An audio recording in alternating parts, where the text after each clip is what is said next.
Enoch manages to defeat Ezekiel's beloved servant beasts, leaves her realm, and heads for the next level of the tower.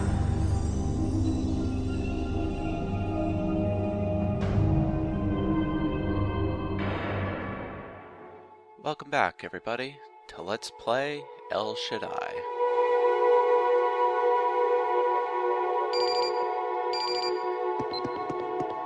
Hey, we're at Sariel's place now.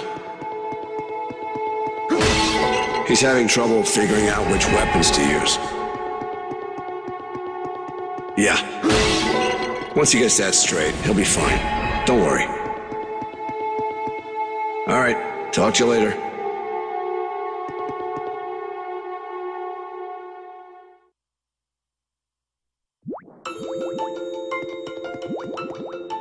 Hi, guys. Hey, where are we going? Okay, this way.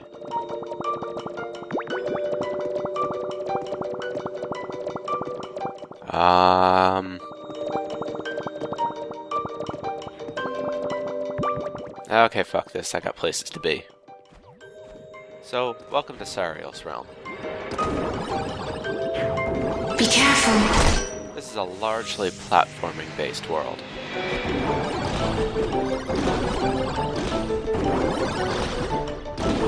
This is not good. No one will be able to stop these Nephilim once they begin devouring each other. Why would you want to? Not even God will forgive this. They're so cute.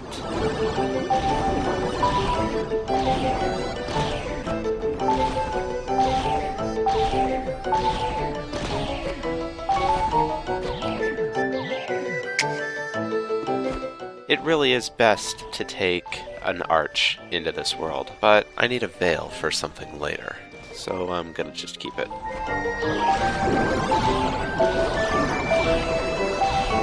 It isn't, is it? And here's our first new enemy, Sariel's beloved. Sariel's beloved. Those poor souls are doomed to remain by Sariel even after they die. They are essentially the same as the ghosts that we've encountered previously, with one notable exception.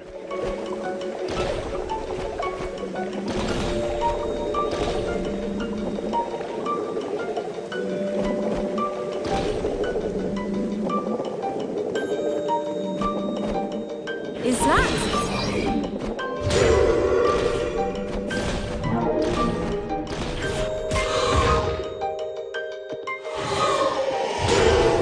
Did you catch it? Sariel's beloveds don't die when you eject them from their body. You have to go up and physically smack them in order to kill them. Now, like their master, they are typed to the gale, so one good hit from the veil will kill them instantly. Do you really think you can make it past it? Also, they're all kind of jerks.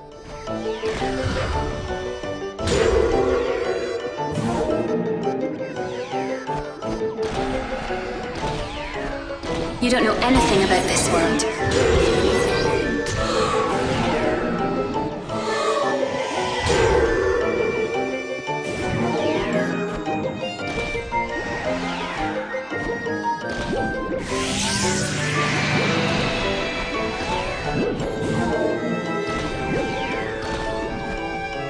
In a platforming-heavy world like this, the ghosts can be really dangerous.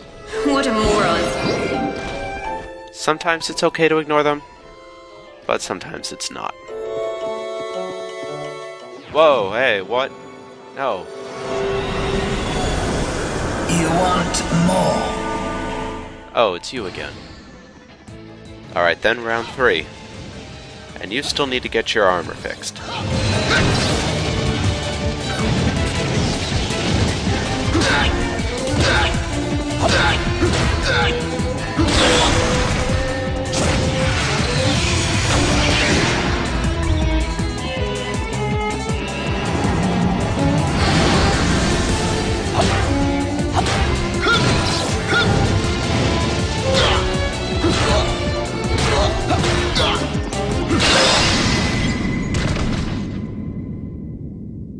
You'll pay for this!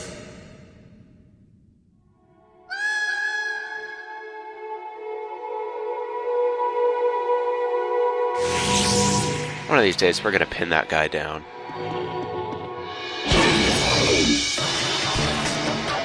And here are our archetypes for Sariel's realm.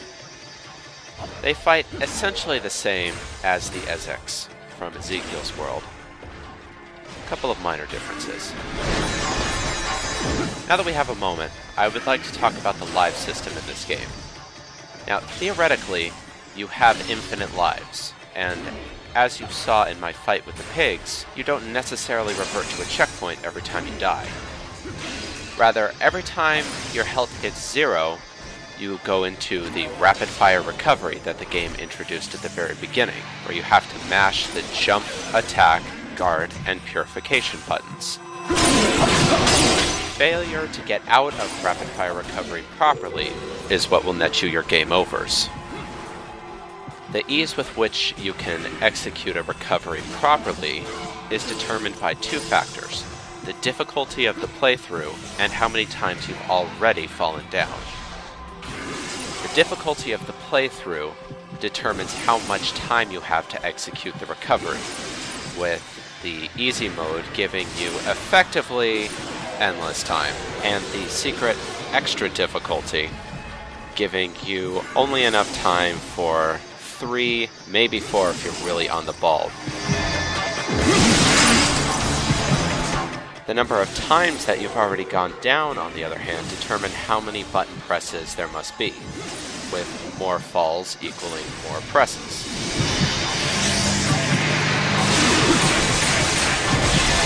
Don't give up. Keep moving. No problem. Everything's fine.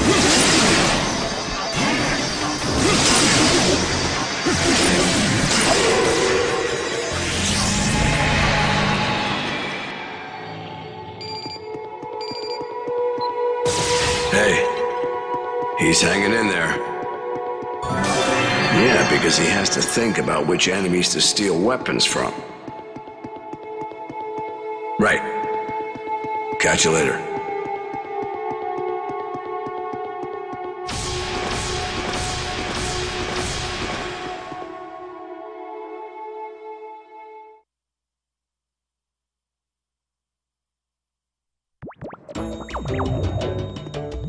What are you doing?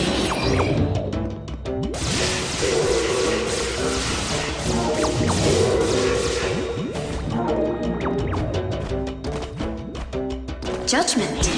What's that?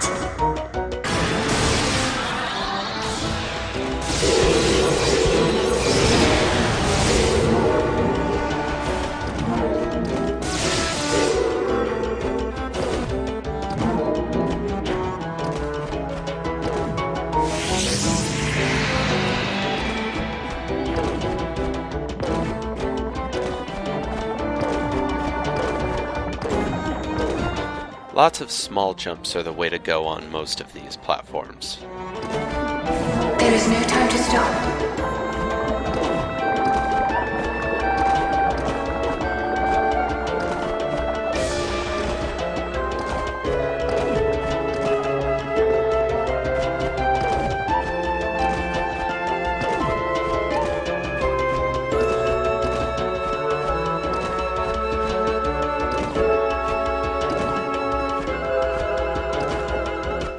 That's a switch that can be activated by striking it.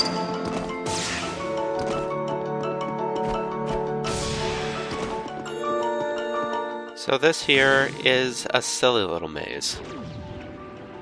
There's a ridiculously easy way to solve it that completely slipped my mind when I was recording this. Anyways, every time you hit those switches, the Nephilim will rotate the maze 90 degrees, clockwise.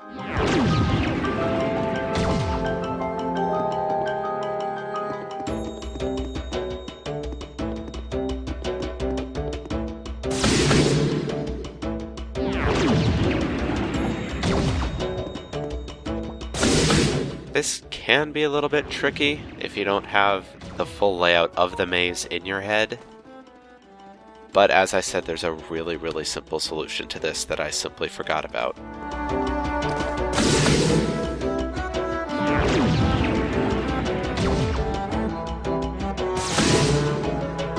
Maybe you'll see it later.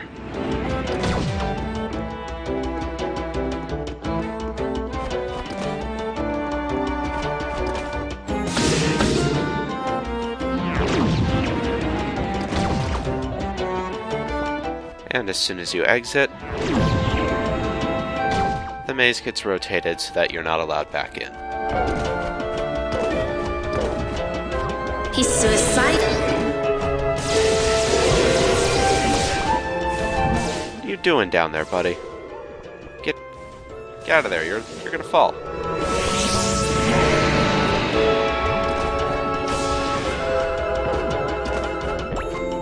Climb up.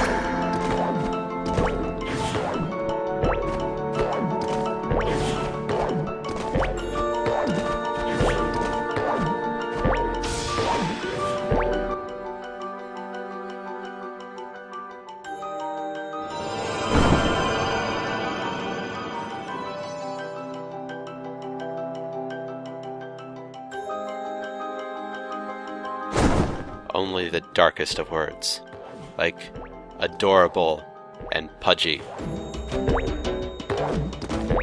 The trick to this little section is that you can actually jump when the blocks are at the very edge of the platform. So there's no reason to jump between the two sides like it seems to want you to do.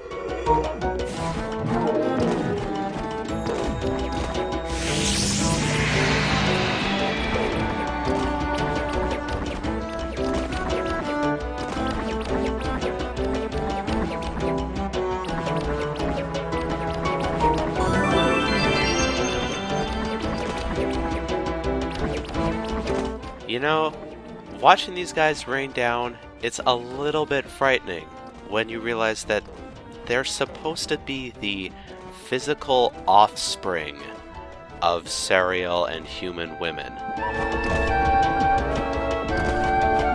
Just how many women has he been with? What an idiot.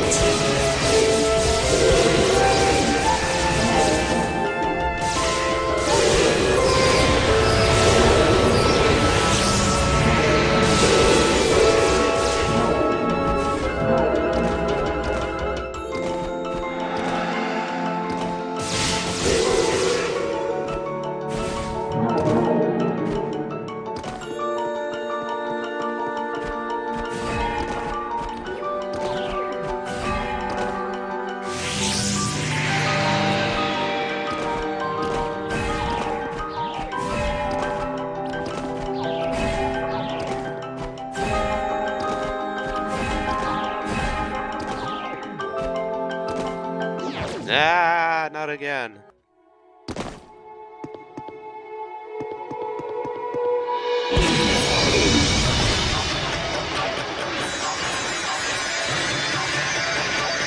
So, here's the Sarge. I said we'd be encountering these guys at least one more time, and, well, here it is.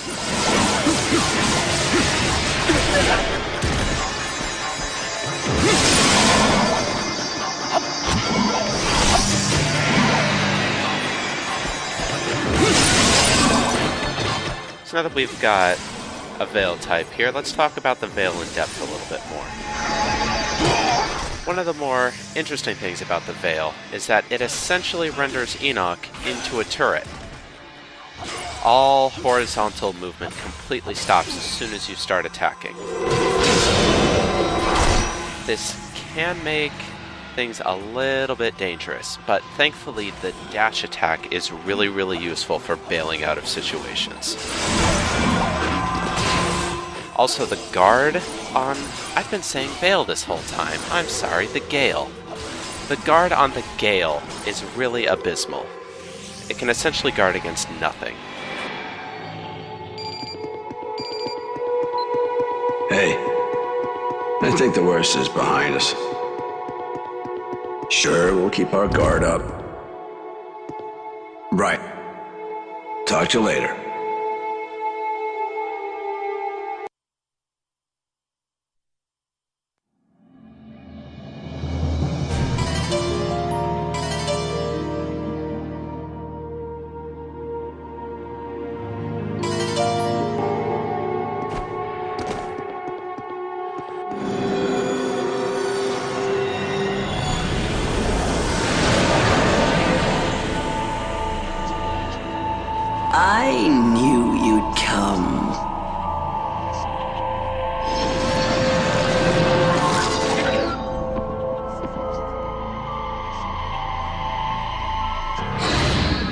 So, meet Ezekiel.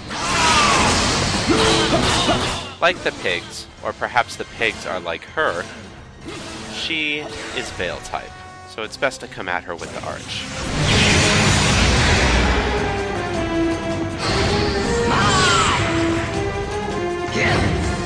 This right here is probably her most dangerous attack, leaping up into the air and a couple seconds later just dropping on top of you. It's one of those few attacks that can instantly shatter your weapon, regardless of what it is, so make sure to leap out of the way of it.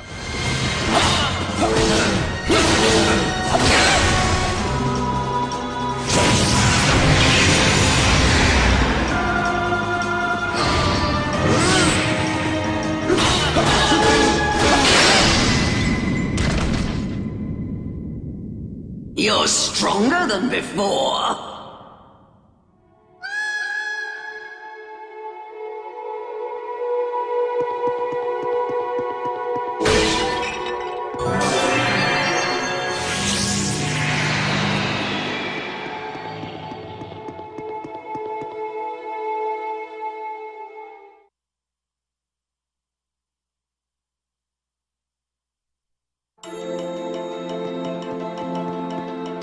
What a moron.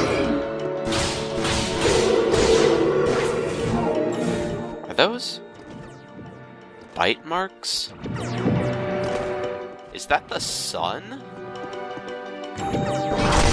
What is going on with these guys? Anyways, as I was saying about the gale.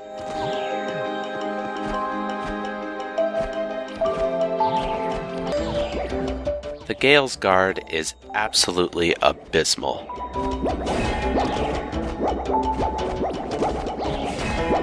Sariel has been sheltering all these Nephilim.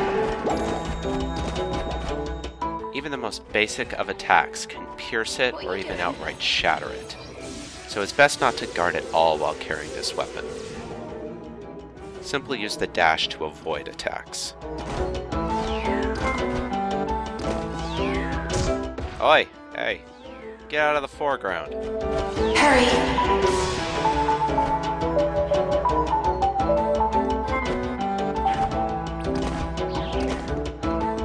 Who's that? Now, unlike the Arch and the Veil, all of the Gale's attacks do exactly the same amount of damage, except for the guard break. This is probably due to the fact that the Gale actually has no real combo. It is essentially like firing a machine gun. All the bullets do the exact same amount of damage. To make up for this, also like a machine gun, the Gale has a very high rate of fire, focuses largely on just spamming a high number of hits.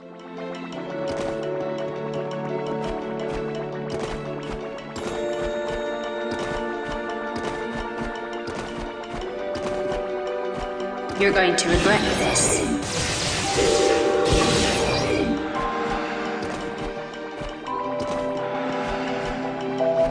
Search the area well.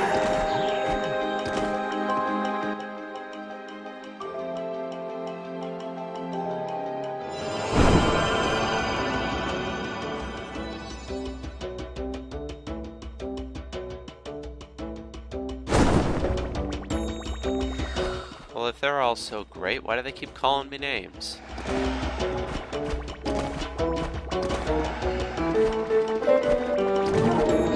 I made an exception with the guard break on the Gale. The guard break does comparatively high amounts of damage. Coupled with the fact that there is no combo for the Gale, so its attacks can be spammed endlessly, it is possible to juggle a group of enemies infinitely with the guard break, giving them no chance to even stand up.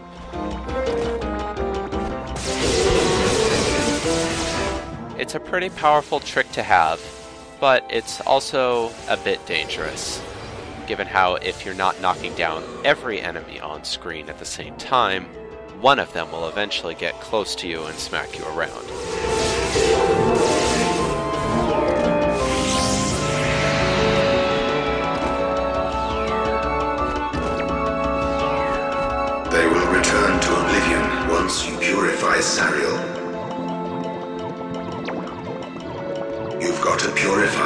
Sael before they begin devouring each other.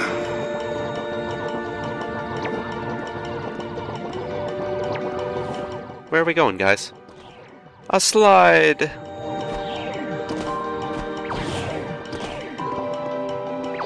I'm not going down there. Sorry, guys.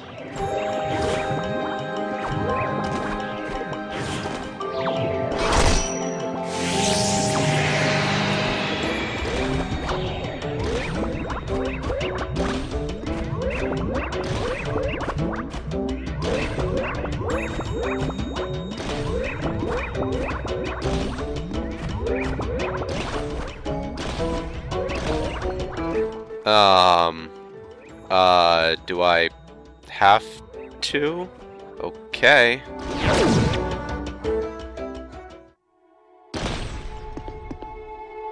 I wonder if this is what their insides actually do look like.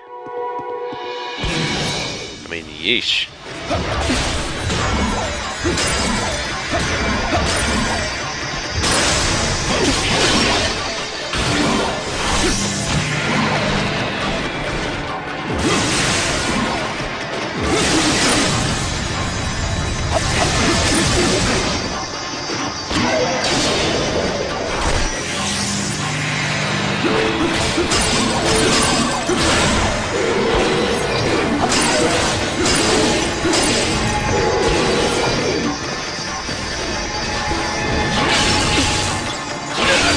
Let me talk about typing here for a minute.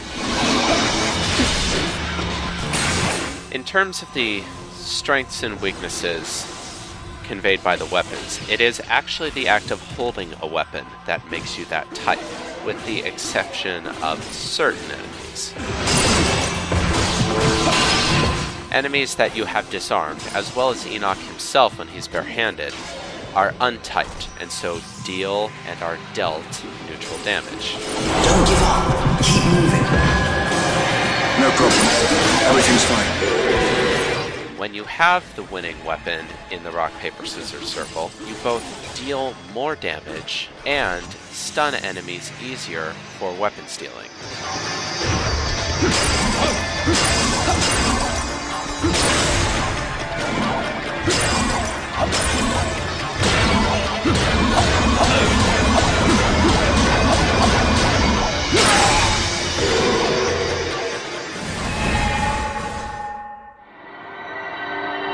You'll pay for this. How much will you steal from me before you're satisfied? Everything. Hey, we just got back. Of course he'll do it. He wouldn't want to disappoint Oriel. Okay, bye.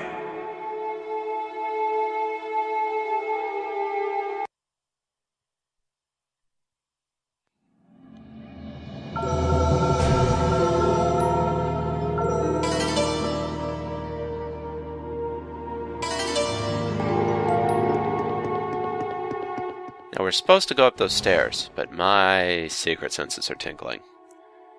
And here we are. We would be remiss to miss the darkness.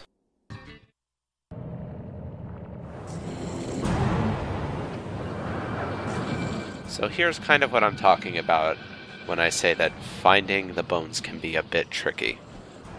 It's hard to tell exactly where those bones are in relation to you when you start out.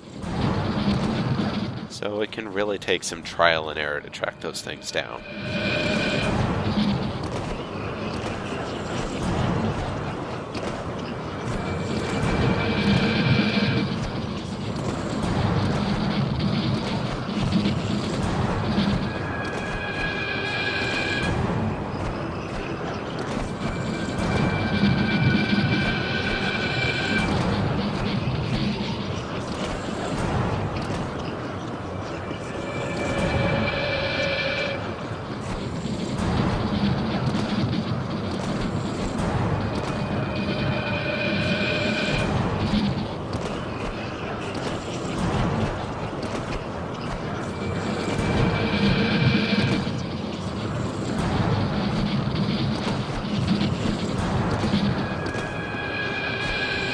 Shit.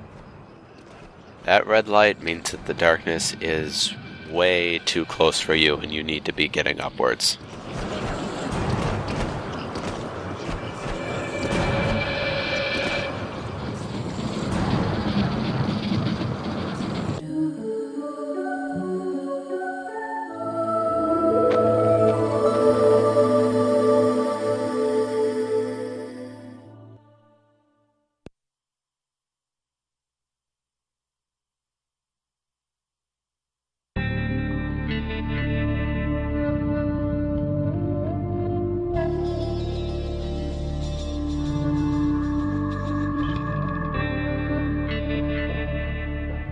Another important little bit of exposition here.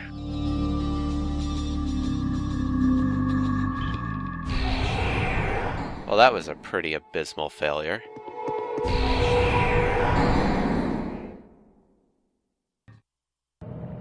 Now, when I said that it does take some trial and error, I did mean that the game allows for trial and error. The portal to the darkness does not close until you exit with the bones, so you can take as many tries as you need in order to track them down.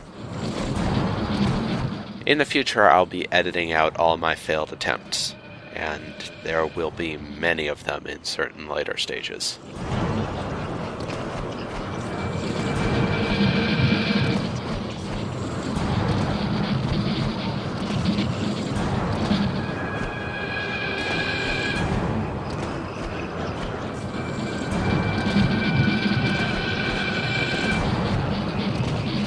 There we are.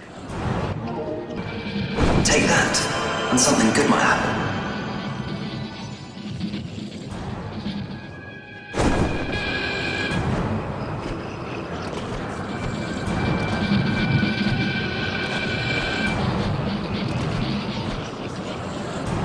Now that right there is the real danger of the darkness. Misjudging exactly how high Enoch can jump or how far away a platform is, and then just falling down a ways into the encroaching vileness.